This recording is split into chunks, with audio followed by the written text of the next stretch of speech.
আলাউদ্দিন খলজির মৃত্যুর প্রায় ২০০ বছর পর ১৫৪০ খ্রিস্টাব্দে সুফি কবি মালিক মুহাম্মদ জায়াসি অয়োধী ভাষায় লিখেছিলেন পদ্মাবত, যেটা ছিল আলাউদ্দিন খলজির চিতোর অবরোধ এবং রানী পদ্মিনীর বুদ্ধি ও শৌর্যের কাহিনী। অথচ আমির খসরু, যে নাকি আলাউদ্দিনের সঙ্গী হয়েছিলেন চিতোর অবরোধকালে, তিনি তার ইতিহাসে চিতোর অবরোধের কাহিনী লিখলেও রানী পদ্মাবত বা পদ্মিনীর কথা কিছুই লেখেননি। স্বাভাবিকভাবে রানী পদ্মিনীকে নিয়ে যে গৌরব গাথা আমরা চিতোরের ইতিহাসে পড়েছি, সেটাই প্রশ্নের মুখে পড়ে। তবে এই কথাও আমরা জানি, ইতিহাস রচিত হয় রাষ্ট্রনায়কের নির্দেশে।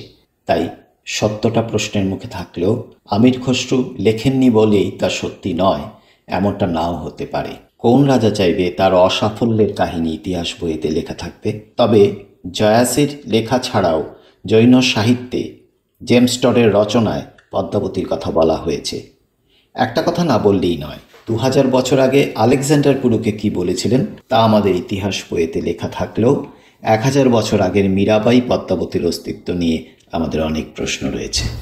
রানী পদ্মাবতী ছিলেন সিংহলের চৌহান বংশের রাজা হামির সঙ্গের কন্যা। তিনি ছিলেন অত্যন্ত রূপবতী। ১২৭৫ খ্রিস্টাব্দের পর কোনো এক সময় চিতোরের রাজা রাওয়াল রতন সিংয়ের সাথে পদ্মিনীর বিয়ে হয়। সেও এক গল্প, সেটা অন্য দিনের জন্য থাক। সে সময় আলাউদ্দিন খলজি দিল্লির শাসক। প্রায় সারা ভারত তখন তার পদানত। তার কানেও পৌঁছেছে মহারানী পদ্মিনীর রূপের কথা। তাই চিতোর দখল করে পদ্মিনীকে তার করায়ত্ত করবার জন্য ১৩০২-এ আলাউদ্দিন চিতোর আক্রমণ করল। কিন্তু চিতোরে রয়েছেন রাজপুত যোদ্ধারা, এত সহজে তো তাদেরকে জয় করা যায় না। তাই শুরু হলো অবরোধ। প্রায় ৮ মাস এই অবরোধ চলল। দুর্গে তখন খাবারের অভাব হতে শুরু করেছে, কিন্তু রাজপুতেরা অবিচল।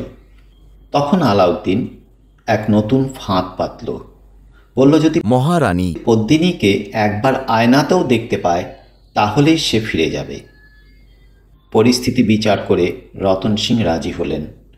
আলাউদ্দিন এলো এবং পদ্মিনী মহলের সিঁড়িতে দাঁড়ানো মহারানী পদ্মিনীকে একটি আয়নায় প্রতিবিম্বের মাধ্যমে দেখল। তারপর দুর্গ থেকে ফিরে যাবার সময় চালাকি করে রতন সিংকে বন্দি করে নিয়ে গেল। এবার পদ্মিনীকে পেলেই রতন সিংকে মুক্তি দেবে, এই প্রস্তাব রাখল আলাউদ্দিন। মহারানী পদ্মিনী বুঝতে পারলেন যে তার সামনে এবার কঠিন বিপদ। তিনি নগরবাসীকে জানিয়ে দিলেন যে স্বামীকে উদ্ধার করবার জন্য নিজেকে প্রতারক আলাউদ্দিনের হাতে তুলে দিতেও তিনি কুণ্ঠিত নন। বিস্ময়ে নগরবাসী হতবাক হয়ে গেল। কিন্তু রানী পদ্মিনীর মাথায় তখন অন্য ভাবনা। কর্নেল টডের বইয়েতে পাওয়া যায়, পদ্মিনী পিতৃরাজ্য থেকে নিয়ে এলেন গোড়া ও বাদল নামে ২ যোদ্ধাকে। আলাউদ্দিনকে জানানো হলো, রানী যে শিবিকায় যাবেন তার সাথে আরও কিছু শিবিকায় রানীর সহচরীরা যাবেন তাকে বিদায় জানাতে, যারা আলাউদ্দিনের শিবিরে তাকে পৌঁছে দিয়ে ফিরে আসবেন। তাদের নিরাপত্তা ও সম্ভ্রম রক্ষা করতে হবে। আলাউদ্দিনের কাছে পৌঁছবার আগে তাকে রতন সিংয়ের সাথে দেখা করতে দিতে হবে। আলাউদ্দিনের তখন দিশেহারা অবস্থা। মহারানী পদ্মিনী আসছেন তার কাছে। সব শর্ত মেনে নিল আলাউদ্দিন। নির্দিষ্ট দিনে রাজপুত নারীদের নিয়ে পর্দা ঢাকা শিবিকাগুলো পৌঁছে গেল আলাউদ্দিনের শিবিরে। রতন সিং এলেন পদ্মিনীর শিবিকায়। আলাউদ্দিন অপেক্ষা করছে কখন রতন সিংয়ের সাথে কথা শেষ করে পদ্মিনী আলাউদ্দিনের কাছে আসবেন। আলাউদ্দিন দেখল রানীর সহচরীদের কিছু শিবিকা ফিরেও চলে গেল, কিন্তু রানী কোথায়? অচিরেই জানতে পারল আলাউদ্দিন যে কোথায় রানী পদ্মিনী। তিনি আদৌ আসেননি। রতন সিং ফিরে গিয়েছেন চিতোর দুর্গে। ক্রোধে জ্বলে উঠল আলাউদ্দিন খলজি। কিন্তু ততক্ষণে প্রত্যেকটা শিবিকায় থাকা ৬ জন বলশালী যোদ্ধা এবং শিবিকা বাহকেরা মিলে আলাউদ্দিনের শিবিরে আক্রমণ শুরু করেছে। ভয়ঙ্কর যুদ্ধ হলো। একে একে প্রায় সব যোদ্ধাই শহীদ হলেন। শুধু সমরবিদ্যায় পারদর্শী বাদল এবং আর কয়েকজন চিতোরে ফিরে আসতে পেরেছিলেন। আলাউদ্দিন আবার চিতোর আক্রমণ করল। ১৩০৩-এর আগস্ট মাসে আলাউদ্দিন চিতোর দুর্গে প্রবেশ করল। শুরু হলো গণহত্যা। আমির খসরু লিখেছেন যে প্রায় ৩০,০০০ চিতোরবাসীকে শুকনো ঘাসের মতো কাটা হয়েছিল সে সময়। আলাউদ্দিনের উদ্দেশ্য কিন্তু সফল হলো না, কেননা ততক্ষণে রানী পদ্মিনী সহ অসংখ্য রাজপুত মহিলা নিজেদের সম্ভ্রম বাঁচানোর জন্য জহর ব্রতে বা জুহারে সামিল হয়েছেন। আলাউদ্দিন শুধু পেল তাদের দেহভস্য। আমির খসরুর লেখা অনুসারে রতন সিং আলাউদ্দিনের কাছে আত্মসমর্পণ করেন। তবে জায়াসির পদ্মাবত রচনা অনুসারে আলাউদ্দিন দুর্গে প্রবেশের আগেই রতন সিং যুদ্ধে মারা যান।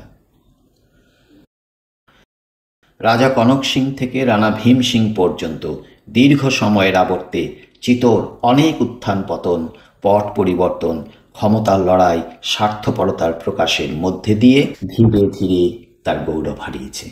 পাশাপাশি আমরা দেখেছি অন্যের সন্তানকে রক্ষা করতে মা নিজের সন্তানকে বলি দিয়েছেন। আত্মত্যাগের এই উদাহরণও আমরা চিতোর থেকেই পেয়েছি।